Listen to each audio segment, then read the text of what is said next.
নমস্কার, situ recipe kitchen ব্লগে আপনাদের সবাইকে স্বাগত জানাই। আজকে আমি আবার একটা নতুন রান্না নিয়ে আপনাদের কাছে চলে এসেছি।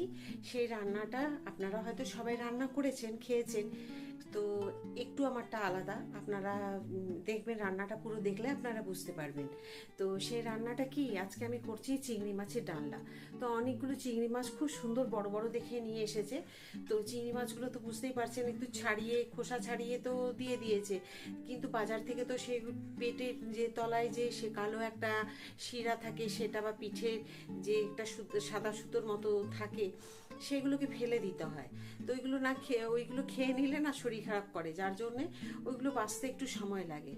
তো খুব কুচো চিংড়ি হলে সম্ভব হয় না, কিন্তু একটু ছোট সাইজ বা একটু বড় সাইজ, তো এগুলো বেশ ভালো বড় বড় এই চিংড়িগুলো, এইগুলো দিয়ে কিন্তু ভালো বিরিয়ানিও তৈরি হয়। তো আমি বিরিয়ানি আজকে আর করবো না, তো আমি আজকে করবো হচ্ছে চিংড়ি মাছের ডালনা। তো চিংড়ি মাছের ভাপা তো সবসময় খাওয়া হয়ই, তো আজকে আমি ঠিক করেছি যে চিংড়ি মাছের ডালনা করবো। এটাকে রুটি দিয়েও ভালো লাগবে, ভাত দিয়েও ভালো লাগবে, তো আমি বেশি করে করে নেবো, তো সেটাই ইচ্ছা আছে। তো চিংড়ি মাছগুলো দেখাবো আপনাদেরকে। পুরো ছাড়িয়ে আমি রেডি করে সমস্ত গুছিয়ে তারপরে স্নান করে নিয়েছি। স্নান করে তারপরে এখন রান্নাঘরে যাব আপনাদেরকে সাথে নিয়ে। তো রান্নাটা অবশ্যই আপনারা দেখবেন প্রথম থেকে শেষ পর্যন্ত, মিস করবেন না। আমি বারবার বলি, আমি যে রান্নাগুলো দেখাই আপনাদেরকে, সেই রান্নাগুলো মধ্যিখান দিয়ে যদি একটুখানি টেনে দেখেন, হয়তো একটা কিছু ভুলে গেলে হয়তো ভুল হয়ে যাবে রান্নাটা। সেই কারণে আমি সবসময় আপনাদেরকে বলি, পুরো রান্নাটা একটু দেখে নেবেন। আমার খুব একটা বড় ভিডিও আমি করি না, ছোটোর মধ্যেই করি। সেই ছোটোর মধ্যে ভিডিওগুলোকে আপনারা একটু দেখে নেবেন। তো রান্নাটা আপনাদেরকে দেখাবো, আর আমি কি কি করেছি সেগুলো তো রান্নার সময়তেই আপনাদেরকে বলবো, যে আমি কি করেছি, কি দিয়েছি, সমস্ত কিছুই। তো আপনারা এবারে যেটা ভালো বুঝবেন সেটা তার মধ্যে দেবেন, তার মধ্যেই বলা আছে আপনাদেরকে। তো চিংড়ি মাছের বিরিয়ানিটা আপনাদেরকে অন্য দিন দেখাবো। আজকে চিংড়ি মাছগুলো এত সুন্দর না, একদম টাটকা বড়, বেশ সুন্দর চিংড়িগুলো। এটাতে ভাপাও ভালো হবে, বিরিয়ানিও ভালো হবে, ফ্রাইড রাইস ভালো হবে, যেটাই করবেন এই মাছটা দিয়ে কিন্তু সব রকম রান্না কিন্তু খুব ভালো হবে। এই মাছগুলো দিয়ে আপনি সব রকম করতে পারেন, ঝাল, চচ্চড়ি, ঝোল, যেটাই করবেন, পটল আলু চিংড়ি যেটাই করবে, মানে এই চিংড়িগুলো যেভাবেই করবে সেভাবেই হয়। তো চলুন রান্নাঘরে, আর বেশি কথা না বাড়িয়ে আপনাদেরকে সাথে নিয়ে আমি চলে যাব একদম রান্নাঘরে। রান্নাঘরে একটুখানি দেখে নিন। আর সত্যি কথা বলতে, চিংড়ি মাছের এই ডালনা আলু দিয়ে কিন্তু সবাই বাড়িতে জানেন, করেন, খেয়েছেন, কিন্তু আমার রান্নাটা পুরোটা দেখলে বুঝতে পারবেন কোথায় কোথায় আমার একটু আলাদা। আর সেই জায়গাগুলো যদি দেখে, নিখুঁতভাবে দেখে বলতে পারেন যে হ্যাঁ, এই জায়গাগুলো আপনার একটু আলাদা, আমরা এইভাবে করি না, অবশ্যই কমেন্ট করে জানাবেন। আর তাহলেই আমি বুঝতে পারবো যে হ্যাঁ, আপনারা পুরো রান্নাটাকেই আমার মতো করেই হয়তো রান্নাটা ঠিক করে নিতে পারবেন। তো চলুন, আর কি বেশি না কথা বলে এবার আপনাদেরকে সাথে নিয়ে আমি রান্নাঘরে যাই। আর এই তো দেখতে পাচ্ছেন, এখন তো গরম তো প্রচুর পড়েছে, আর আপনাদের সাথে এইভাবেই আমি রান্নার আগে একটুখানি প্রতিটা ভিডিওতে একটুখানি গল্প করে নিই, কারণ গল্প করে নেওয়ার পরেই আমি রান্নাঘরে আপনাদেরকে সাথে নিয়ে যাই। তো চলুন আমার সাথে রান্নাঘরে এবারে চলে এসেছি আপনাদেরকে সাথে নিয়ে একদম রান্নাঘরে। রান্নাঘরে দেখুন, আপনাদেরকে বলেছিলাম না যে চিংড়ি মাছগুলো দেখাবো, চিংড়ি মাছগুলো কিন্তু বেশ বড় বড়। আর বাটিতে আমি দেখুন নুন হলুদ মাখিয়ে রেখেছি, তবে পেটের তলায় বা ও পিঠের ওপরে যে থাকে যে সাদা সুতোর মতো, ওইগুলো ফেলে ধুয়ে নুন হলুদ মাখিয়েছি, আর খোসা তো বাজার থেকেই ছাড়িয়ে দিয়েছিল। এখানে মশলা দিয়েছি আদা রসুন পেঁয়াজ আর টমেটো একসাথে বেটে নিয়েছি, হলুদ গুঁড়ো, জিরে গুঁড়ো আর ধনে গুঁড়ো এটা দিয়েছি, আর টমেটো বেটে দিয়েছি এই কারণে গ্রেভিটা খুব ভালো হয় বলে। আপনারা ইচ্ছে করলে কুচিয়েও দিতে পারেন। তো পরিমাণটা আপনারা দেখে মশলার সে বুঝে দেবেন। আর আলুটা তো দেখলেন আমি মানে খোসা ছাড়িয়ে সেদ্ধ করেছি, অর্ধেক সেদ্ধ।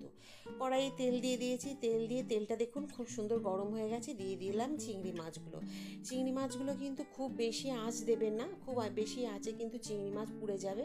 আর খুব বেশি কড়া করেও ভাজবেন না, একটু হালকা ভাজবেন যাতে চিংড়ি মাছগুলো বেশি কড়া না হয়ে যায়। আর কম আঁচে ভাজলে কিন্তু পুড়ে যাবে না, চেষ্টা করবেন মিডিয়াম টু লো আঁচে ভাজবেন চিংড়ি মাছটা, তাহলে কিন্তু পুড়ে যাবে না।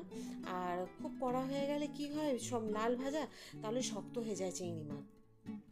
দেখুন আমি ভেজে নিয়েছি, ঠিক এই রকম ধরনের আপনাদেরকেও ভেজে নিতে হবে চিংড়ি মাছটা। আর ভাজাটা কম হলে এই স্বাদটা খুব ভালো হবে রান্নার, সেই কারণে আগেই আমি বলে দিলাম চিংড়ি মাছটা খুব বেশি ভাজবেন না। আর দেখবেন মাছটা কম ভাজলে কিন্তু চিংড়ি মাছ সবাই বাড়িতে খেতে পারে।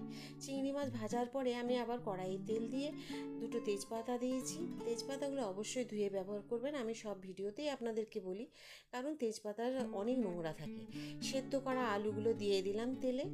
এবার আলুগুলো দেওয়ার পরে একটু নুন হলুদ দিয়ে আমি কিন্তু আলুগুলোকে ভেজে নেব।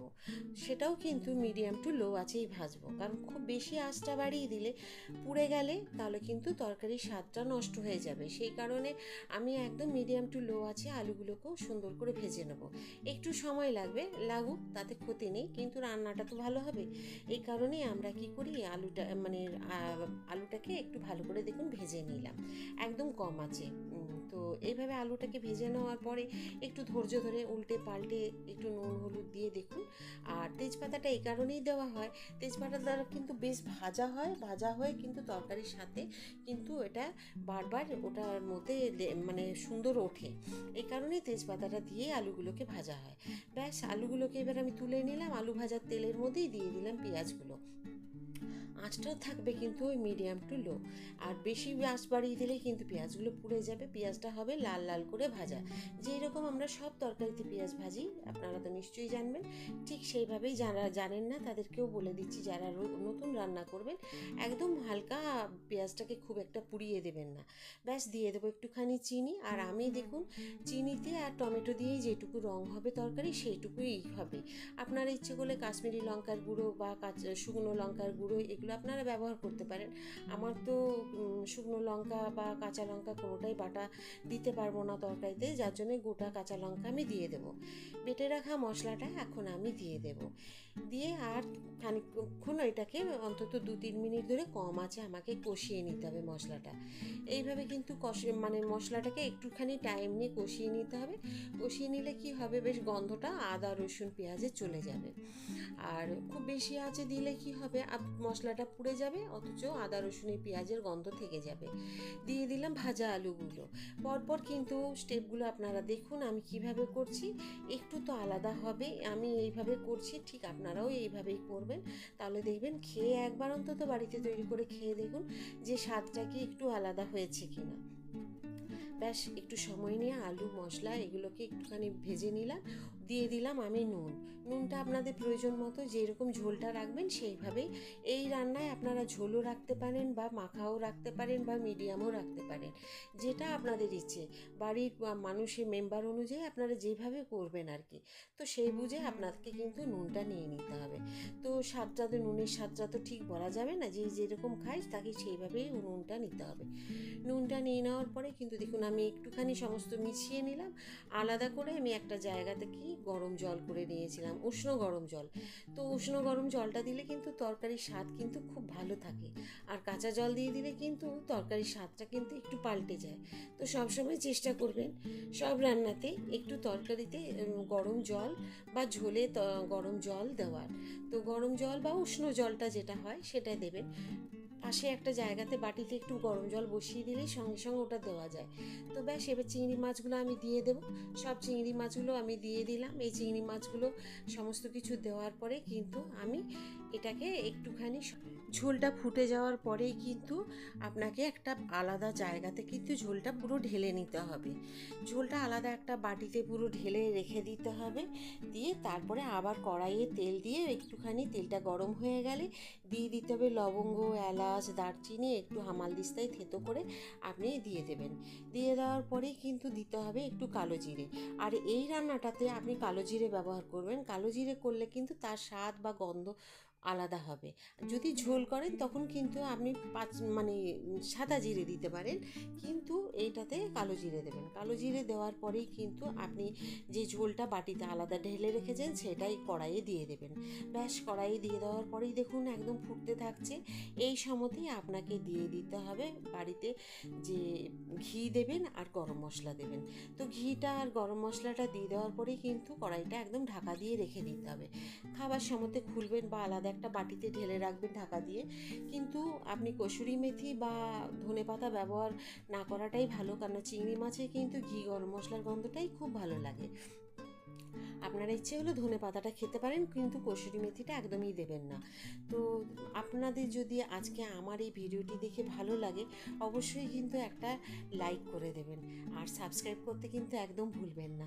সব সময় সাথে থাকবেন, যে এরকম সবসময় আমার সাথে আপনারা সবসময় থাকেন, আর প্রচুরভাবে শেয়ার করে দিন যাতে সবাই রান্নাটি করে খেতে পারে। আবার আপনাদের সাথে আমার দেখা হচ্ছে নতুন একটা ভিডিও নিয়ে। সবাই ভালো থাকুন, সুস্থ থাকুন, এই বলেই আমি আজকের ভিডিওটি